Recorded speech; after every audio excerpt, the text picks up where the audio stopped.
بسم اللہ الرحمن الرحیم۔ السلام علیکم۔ آج میں آپ کو بتانے لگی ہوں معراج شریف کا واقعہ۔ تو واقعہ کچھ یوں تھا، نبوت کے 12ویں سال اللہ تعالیٰ نے رسول اللہ صلی اللہ علیہ وسلم کو معراج کرائی۔ پاک ہے وہ ذات جس نے اپنے بندے کو راتوں رات مسجد حرام سے مسجد اقصیٰ کی سیر کرائی، جس کے گرد ہم نے برکت دے رکھی ہے تاکہ اسے ہم اپنی نشانیاں دکھائیں۔ بے شک وہ خوب سننے والا، خوب دیکھنے والا ہے۔ اس راہ سے مراد ہے راتوں رات نبی کریم صلی اللہ علیہ وسلم کو مکے سے بیت المقدس تشریف لے جانا، اور معراج سے مراد ہے عالم بالا میں تشریف لے جانا۔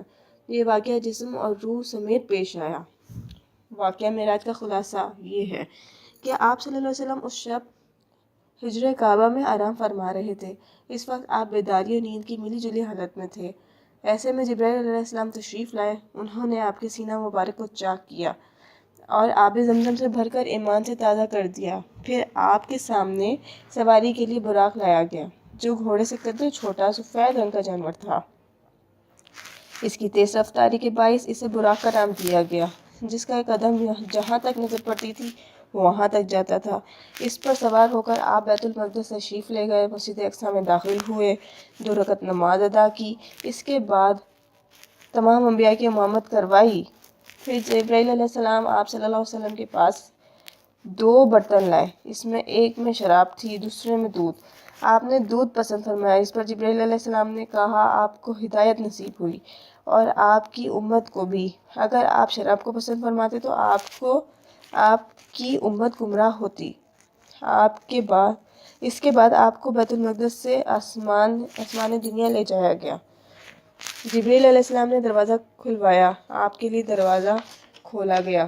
آپ نے وہاں انسانوں کے باپ سیدنا حضرت آدم علیہ السلام کو پایا، ان کو سلام کیا۔ انہوں نے آپ کے سلام کا جواب میں کہا مرحبا۔ انہوں نے آپ کی نبوت کا اقرار بھی کیا۔ اس کے دائیں طرف ایک گروہ تھا جب اس گروہ کی طرف دیکھتے تو مسکراتے۔ یہ سعادت مندوں کی روحیں تھیں۔ اس کے بائیں طرف بھی ایک گروہ تھا، جب انہیں دیکھتے تو روتے۔ یہ بدبختوں کی روحیں تھیں۔ پھر آپ صلی اللہ علیہ وسلم کو دوسرے آسمان پر لے جایا گیا۔ جبرائیل علیہ السلام نے دروازہ کھلوایا، آپ صلی اللہ علیہ وسلم کے لیے دروازہ کھولا گیا۔ جب آپ نے دیکھا وہاں آپ کے 2 خالہ جات بھائی، یعنی حضرت سیدنا عیسیٰ ابن مریم اور حضرت سیدنا یحییٰ علیہ السلام تھے، ان کو بھی سلام کیا۔ انہوں نے جواب دیا مرحبا، اور آپ کی نبوت کا اقرار بھی کیا۔ پھر تیسرے آسمان پر لے جایا گیا۔ وہاں آپ نے سیدنا یوسف علیہ السلام کو دیکھا۔ انہوں نے آپ کو سلام کیا اور انہوں نے جواب میں کہا مرحبا۔ پھر آپ صلی اللہ علیہ وسلم کی نبوت کا اقرار کیا۔ پھر آپ کو چوتھے آسمان پر لے جایا گیا۔ وہاں سیدنا حضرت ادریس علیہ السلام کو دیکھا اور آپ نے سلام کیا۔ انہوں نے سلام کا جواب دیا مرحبا، اور آپ کی نبوت کا اقرار کیا۔ پھر 5ویں آسمان پر لے جایا گیا۔ وہاں سیدنا ہارون علیہ السلام کو دیکھا اور انہیں بھی سلام کیا۔ تو انہوں نے سلام کا جواب دیا اور کہا مرحبا، اور ساتھ ہی نبوت کا اقرار بھی کیا۔ پھر 6 آسمان پر لے جایا گیا۔ وہاں ان کی ملاقات موسیٰ بن عمران علیہ السلام سے ہوئی۔ آپ صلی اللہ علیہ وسلم نے ان کو سلام کیا۔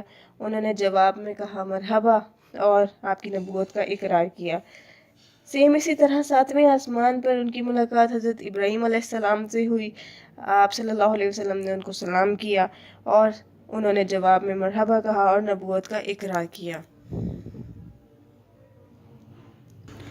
حضرت ابراہیم علیہ السلام اپنی پشت بیت المعمور پر لگائے ہوئے تھے، جہاں روزانہ 70,000 فرشتے ہوتے تھے، اور وہاں ان فرشتوں کے پلٹنے کی کبھی باری نہیں آتی تھی۔ پھر آپ صلی اللہ علیہ وسلم کو سدرۃ المنتہا لے جایا گیا۔ اس پر سونے کی پتنگ چھا گئے، اور اللہ کے حکم سے جو چھانا تھا چھا گیا۔ اس سے وہ سدرہ یعنی بیل کا درخت تبدیل ہو کر اتنا خوبصورت ہو گیا کہ اللہ کی کوئی مخلوق اس کا حسن بیان کرنے کی تاب نہیں رکھتی۔ پھر آپ صلی اللہ علیہ وسلم کو اللہ کے حضور لے جایا گیا، اور آپ اللہ کے اتنے قریب ہو گئے کہ 2 کمانوں کے برابر یا اس سے بھی کم فاصلہ رہ گیا۔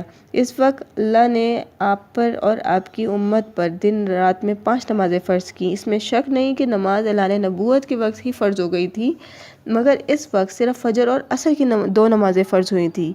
پھر اس رات نبی اکرم صلی اللہ علیہ وسلم مکہ مکرمہ واپس تشریف لے آئے۔ صبح ہوئی اور آپ نے اپنی قوم کو ان بڑی نشانیوں کی خبر دی جو اللہ نے آپ صلی اللہ علیہ وسلم کو دکھائی تھی، تو قوم کے جھٹلانے میں اور زیادہ اضافہ ہو گیا۔ کسی نے تالیاں بجا کر مذاق اڑایا تو کسی نے حیرت کے انداز میں اپنے سر پر ہاتھ رکھ لیا۔ پھر لوگ حضرت ابوبکر صدیق رضی اللہ تعالیٰ عنہ کے پاس گئے اور طنزیہ انداز میں کہنے لگے، کچھ سنا تمہارے دوست کیا کہہ رہے ہیں؟ پوچھا گیا انہوں نے کیا کہا ہے؟ جواب میں انہوں نے سب کچھ دہرا دیا جو آپ صلی اللہ علیہ وسلم نے بیان کیا تھا۔ اس پر انہوں نے فرمایا کہ اگر یہ باتیں آپ صلی اللہ علیہ وسلم نے فرمائی ہیں تو بالکل سچ فرمائی ہیں۔ انہوں نے کہا، گویا آپ ان کی تصدیق کرتے ہیں؟ جواب میں انہوں نے عجیب بات فرمائی، کہنے لگے کہ میں تو اس سے بھی دور کی بات پر آپ صلی اللہ علیہ وسلم کی تصدیق کرتا ہوں۔ آسمان سے جو صبح شام خبریں آتی ہیں، میں ان پہ بھی آپ صلی اللہ علیہ وسلم کو سچا جانتا ہوں۔ ان کے اسی جواب پر ان کا لقب صدیق مشہور ہوا۔ ادھر کفار نے آپ کا امتحان لینے کا پروگرام بنایا۔ پوچھا، آپ بیت المقدس کے بارے میں تفصیل سے بتائیں، آپ نے اس سے پہلے کبھی بیت المقدس نہیں دیکھا تھا اور نہ ہی رات کو اتنا غور کیا کہ اس کے بارے میں تسلی سے بتاتے، لیکن اللہ تعالیٰ نے ان کے دل کو روشن کر دیا۔ آپ اس کی نشانیاں بتاتے چلے گئے۔ آپ ایک ایک کر کے دروازے اور ایک ایک جگہ کی تفصیل بیان فرما دی اور وہ آپ کی کوئی بات جھٹلا نہ سکے کہ انہوں نے تو بارہا بیت المقدس دیکھا تھا۔ وہ صرف اتنا کہہ سکے، جہاں تک نشانیوں کا تعلق ہے وہ تو آپ نے درست بتائی ہیں، مگر انہوں نے ایک قافلے کے بارے میں سوال کیا کہ وہ قافلہ ملک شام سے مکہ معظمہ کی طرف آ رہا ہے، آپ اس قافلے کے بارے میں بتائیں۔ تو آپ صلی اللہ علیہ وسلم نے اس قافلے کی مکمل تفصیل بتا دی کہ کب آ رہا ہے، اس میں کیا کیا کچھ ہے، سب سے آگے کون ہے، سب سے پیچھے کون ہے۔ جو تفصیل آپ صلی اللہ علیہ وسلم نے بتائی تھی وہ بالکل اس کے مطابق مکہ معظمہ میں داخل ہوا، لیکن وہ ظالم پھر بھی آپ پر ایمان نہ لائے اور اپنے ہی کفر پر ڈٹے رہے۔